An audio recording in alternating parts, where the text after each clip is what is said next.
नाज़रीन, आज की वीडियो में हम जानेंगे इंसानी जिस्म में डीएनए क्या होता है और जिस्म में इसकी अहमियत और इसका किरदार, और इंसानी जिस्म में डीएनए कैसे काम करता है, डीएनए किस चीज़ का मुरक्कब होता है। वीडियो शुरू करने से पहले हमारे चैनल को सब्सक्राइब कर लें और साथ ही साथ बेल आइकन को प्रेस कर लें ताकि नई आने वाली वीडियो की नोटिफिकेशन आपको मिल सके।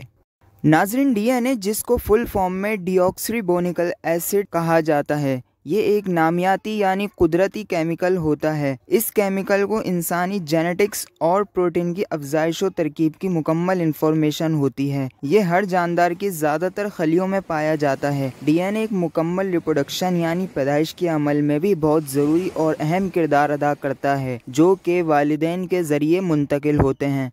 दोस्तों, डीएनए केमिकल 1869 में पहली बार दरियाफ्त किया गया, लेकिन इसको पोशीदा रखा गया और 1943 तक इसको किसी के सामने जाहिर नहीं किया गया। इसके बाद 1953 में जेम्स वाटसन और फ्रांस क्रिक, जो कि बायोफिजिक्स में बहुत माहिर थे, इन्होंने इस डीएनए के केमिकल पर इंसानी जिस्म में इसका क्या असरअंदाज होता है, इस पे काफ़ी गहरी रिसर्च की।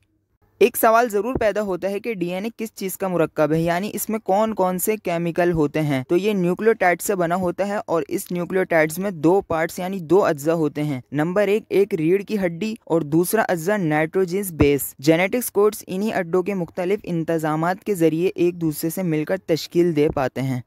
ह्यूमन जेनेटिक्स यानी इंसानी खलिए में जेनेटिक्स कोड में 23 डीएनए मॉलिक्यूल्स होते हैं, जिनमें से हर एक में 500,000 से 2.5 मिलियन न्यूक्लियोटाइड्स के जोड़े होते हैं, और इस साइज के डीएनए मॉलिक्यूल्स 1.7 से 8.5 सेंटीमीटर लंबे होते हैं। आपके जिस्म में तकरीबन 10 ट्रिलियन खलियात हैं, इसलिए अगर आप तमाम खलिए के डीएनए को फैलाते हैं यानी इसको अगर खींचेंगे तो ये आखिर तक 744 मिलियन मील से ज़्यादा फैल जाएंगे।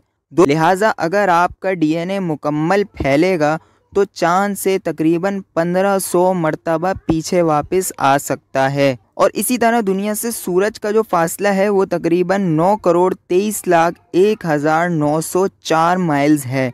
लिहाजा अगर डीएनए को स्ट्रेच किया जाए तो ये 4 मरतबा वापस आ सकता है। नाज़रीन, अगर आपको डीएनए के मुतालिक और कोई इन्फॉर्मेशन है तो हमें कमेंट बॉक्स में ज़रूर बताइए। वीडियो अच्छी लगी तो लाइक कर दीजिए और वीडियो को आगे शेयर कर दीजिए।